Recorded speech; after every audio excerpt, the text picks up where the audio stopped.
Close your eyes for a moment. Forget the kings and castles, the battles and banners, the names carved into stone and etched into textbooks. Tonight, we go further back long before the rise of cities, before writing, before even the idea of history itself. We travel to a time when survival wasn't a story, it was every breath you took. A time when winter wasn't a season, but a permanent state of being. When the sun hung low for months and the wind carried nothing but silence and ice. You won't find monuments here.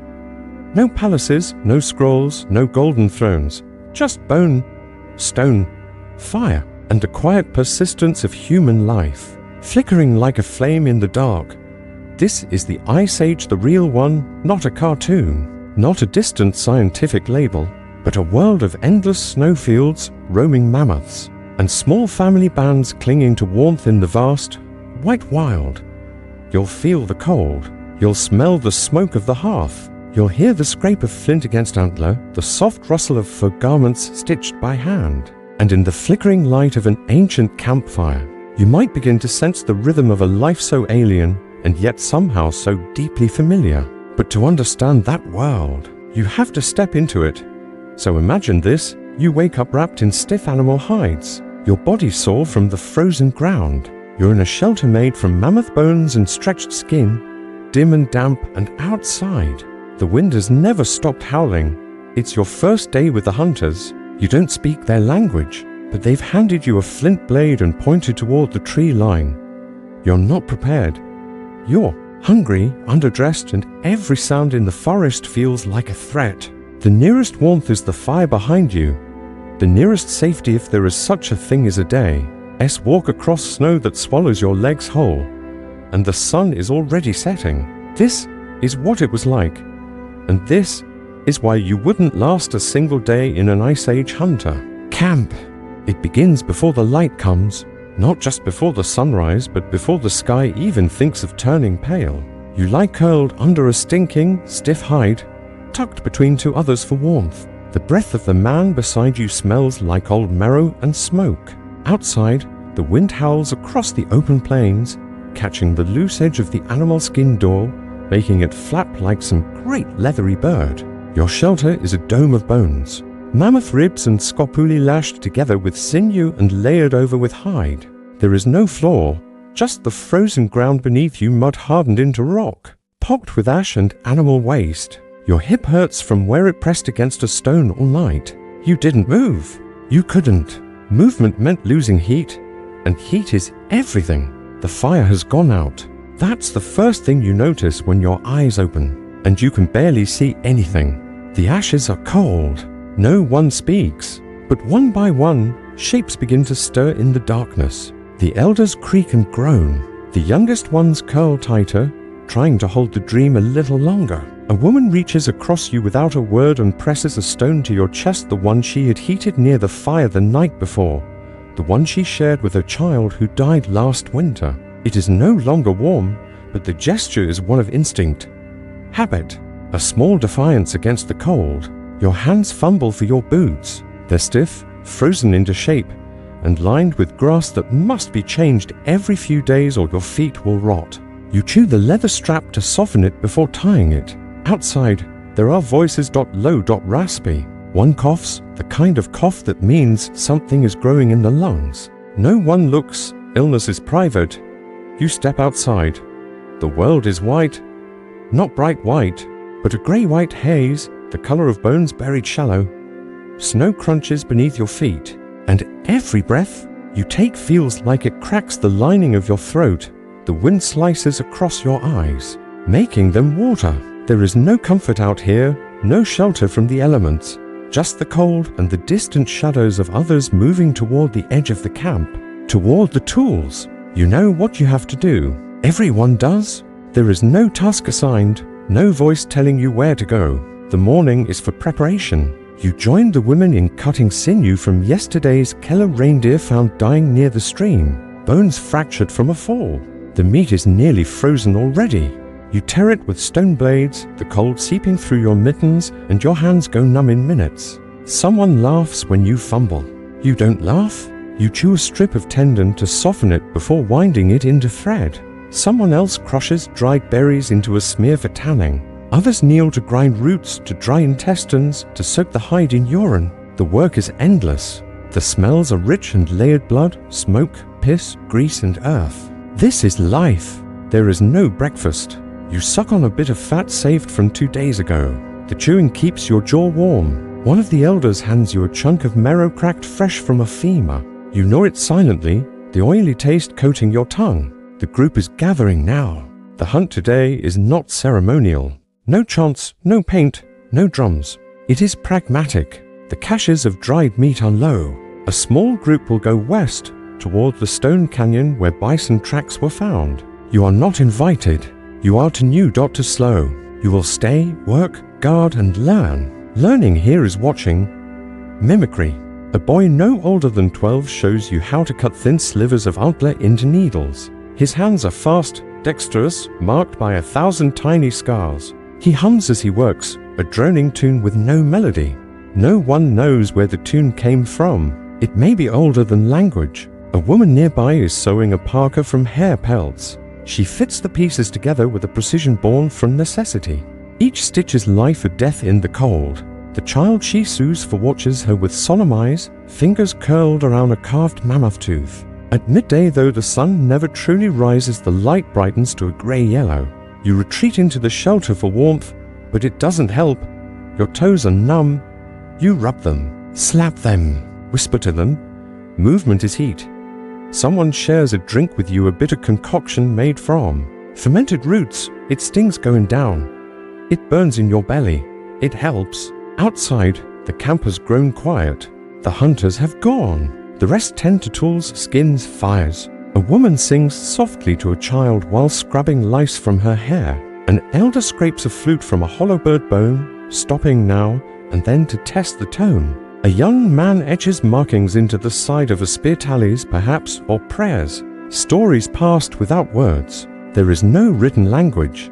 Memory is a living thing here. It lives in hands, in habit, in the shape of tools, in the arrangement of stones, in the ways meat is sliced or firewood stacked. You begin to understand this world not through speech, but through rhythm. By nightfall, the wind has returned in full force. Snow slants sideways. The edges of the shelters are buried. You help secure the hide flaps with bone stakes. A girl no taller than your waist guides you with taps and gestures. She speaks little, but her eyes are sharp. She has done this all her life. Inside, the fire crackles again. Someone has made super thin broth with bits of fish and moss. You sip it slowly, careful not to burn your tongue. You're given a shard of fat to chew through the night. Someone adds a log to the fire. The heat is fleeting, precious. Laughter stirs near the entrance. A hunter has returned early, carrying the broken horn of a bison and a bloodied thigh. It is a good omen. Others will return soon. Spirits lift. The air feels thicker now, closer. The talk is low but steady. A story is told not in words but in movement. Hands gesture. Shadows dance on the hide walls. A child mimics the dance. Someone beats a rhythm softly on the stretched skin of a drum. You feel it in your bones. Sleep comes slowly.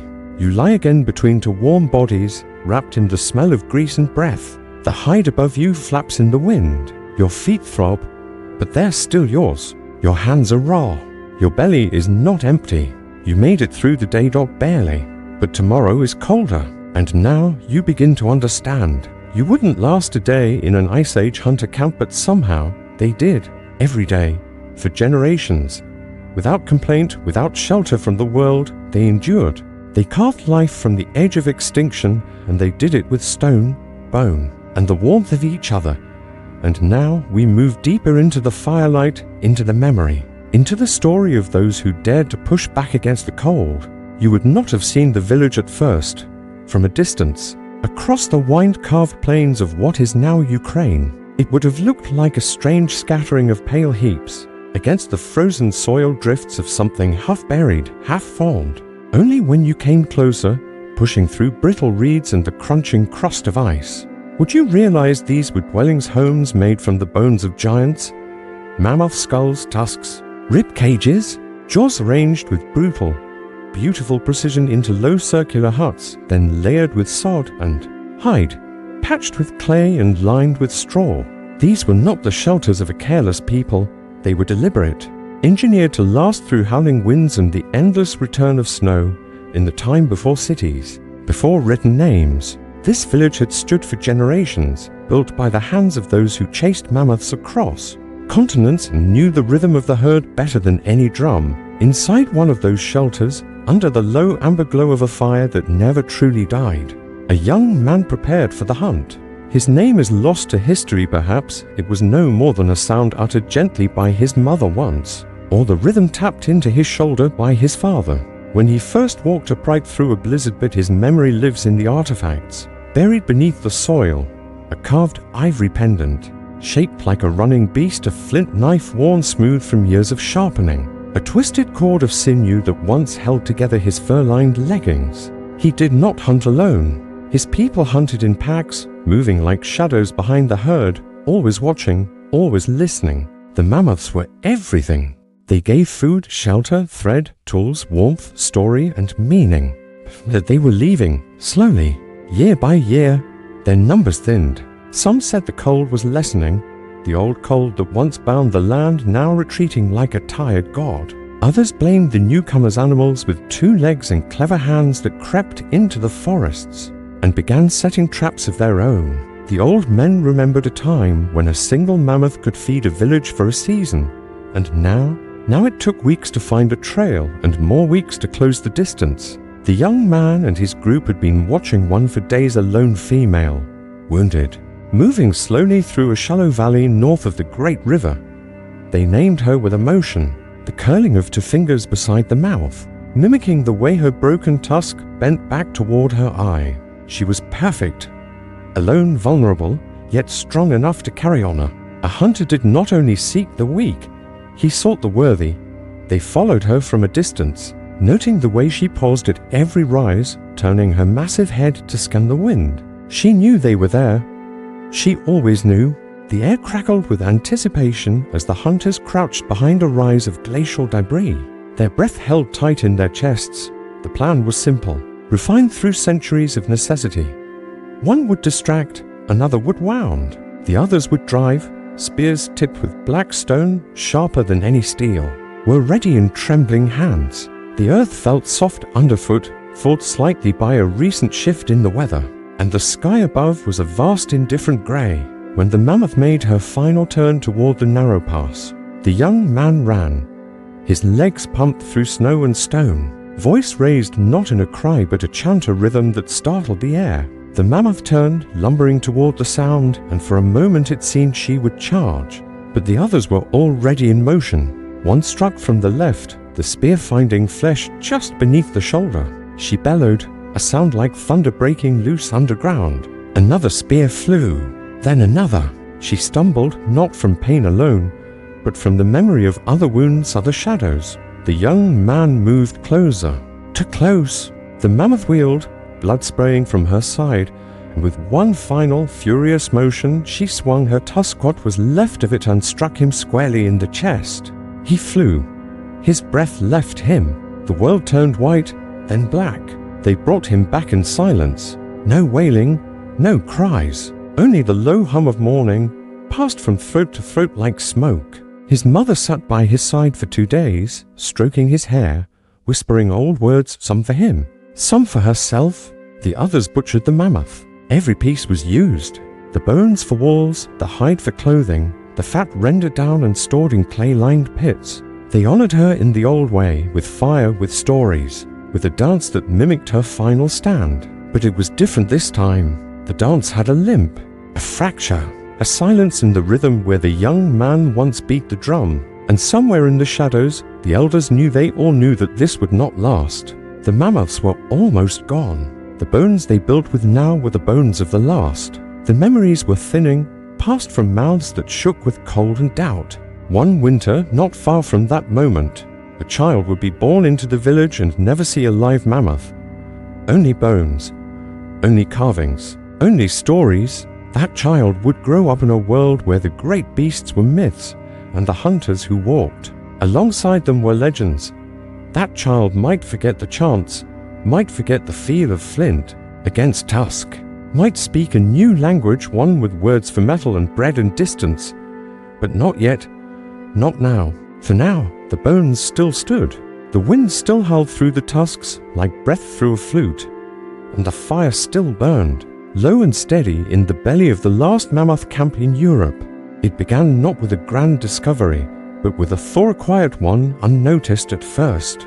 A slow retreat of permafrost in a place where time had long been frozen in more than metaphor. In the high Siberian tundra, where the soil had not seen sunlight for tens of thousands of years, the ice began to sweat. Summer stretched a little longer each year, and the once constant crust of white began to give way to streaks of brown and grey, revealing not only Earth, but the long-forgotten memories it held. That was where they found the first one, curled into himself like a child, his knees tucked to his chest, his hands still clasping a bundle of crushed grass and feathers as if sleep had simply come to. Early. He was no myth, no legend. He was real. Perfectly preserved, skin leathered but intact, teeth white and sharp, hair still matted in places, as though he had only just lain down for a nap in a bitter wind, and his eyes still in their sockets, still looking out, seemed to whisper, "I remember." The team that uncovered him said nothing at first. They stood in a ring around the shallow depression in the soil, heads bowed not in ceremony but in stunned reverence. Here was no pharaoh in a tomb, no king wrapped in gold. This was a boy, a hunter, perhaps, or an apprentice. He had no weapons, only tools of small flint scraper, a pouch of sinew, a carved bone ore. But it was not only his body that told a story. The ice round him was layered with secrets.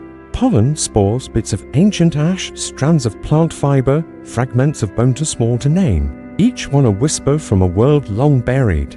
Over the months that followed, more emerged. From the thawing cliffs and collapsing riverbanks came pieces of lives long extinguished, a woman's foot wrapped in hide, a shard of painted ivory from a forgotten rite, a needle still threaded with mammoth sinew, a flute made from swan bone, a necklace of fox teeth, a child's toy carved from reindeer antler. The scientists were careful. They documented, they catalogued, they labeled each object with a string of numbers and placed it into climate-controlled vaults far from the sun that had awakened them. But something had already shifted. These were not just specimens. They were stories, echoes, lives, and they were beginning to speak. In the quiet hum of the labs, researchers began to piece together what had once been a vibrant, complex world. They used microscopes, carbon dating, DNA sequencing. They found threads of horsehair in the stitching of boots, remnants of birch bark resin used to waterproof canoes, traces of ochre on the inside of a fire-black shell. They found lice, gut bacteria, hardened resin in cracked teeth. They found wounds, healed breaks in bones, notches in the skulls of adolescent hunters where ritual piercings had once been made, fractures that had mended slowly and imperfectly. They found tenderness. In one site, they uncovered the grave of an old man, his joints twisted with arthritis, his limbs bundled in layer upon layer of fur and bark fiber. Someone had cared for him, had carried him when he could not walk, had laid him to rest with care. Nearby, a child lay nestled in the crook of a woman's arm, the two wrapped together in a blanket stitched from the pelts of 30 to separate hairs. The stitching alone would have taken weeks. Love had survived the Ice Age. But not only love, violence too was there. A skull cracked from behind, a spear point still embedded in a rib cage, a belt adorned with human teeth. Stories of conflict, of struggle, of fear. The archaeological record is not a book. It is a puzzle, scattered and half-faded, always missing pieces. But the picture it offered was clear enough. These were not simple people. They were not brutish cavemen, grunting in caves. They had music and medicine and memory. They told stories in pigment on stone, in gesture, in ritual. They mapped the stars. They tracked the seasons. They taught their children to shape the world with their hands. And all of it had been swallowed by ice, then time, until now. And yet, not all the voices from the Ice Age came from the soil. Some were carved into rock, hidden in deep caves where no light had touched for millennia. Places like Chauvet, Lascaux, Altamira names modern tongues could say, but whose meanings had been lost to the winds. Inside those caves, torchlight revealed something impossible. The walls danced with animals, horses, lions, rhinoceroses, stags, bears, bulls painted not crudely, but with astonishing grace. The artists had used the curves of the cave itself to give the illusion of movement. They painted, in motion, in breath. Some figures were layered, suggesting animation. Others were drawn in deep, unreachable alcoves, where sound echoed in ways that no accident could explain. These were not decorations. They were acts of devotion, performance, prayer. No one knows exactly what they meant, but the bones found nearby, carefully arranged, sometimes charred, suggest ritual.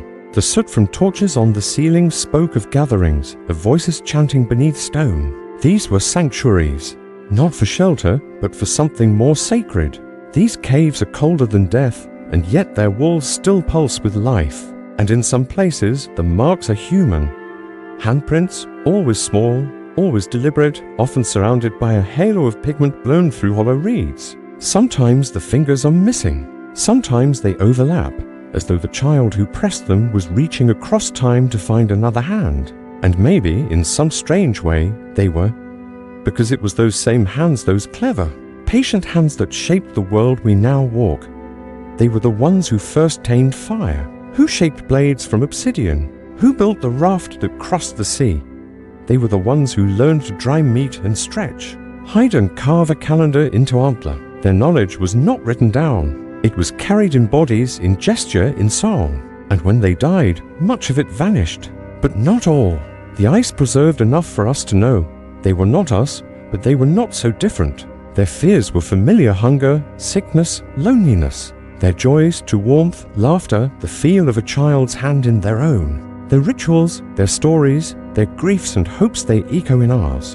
And as the earth continues to warm, more of them emerge. From cliffs, from caves, from the melting edge of ancient lakes. Each one carries another sentence, another phrase in the long, slow language of the past. And so, we listen, carefully, quietly, with the same reverence we might offer a lullaby sung by someone long gone, but still remembered, because the ice never forgets. It only waits, and when it melts, it speaks. It begins not with words, but with silence, the kind of silence that hangs in the air just before the storm breaks, or just after a life ends. In the heart of the Ice Age wilderness, among the snow-covered valleys and beneath the smoke-darkened ceilings of mammoth bone shelters, there were people who carried more than spears. They carried memory.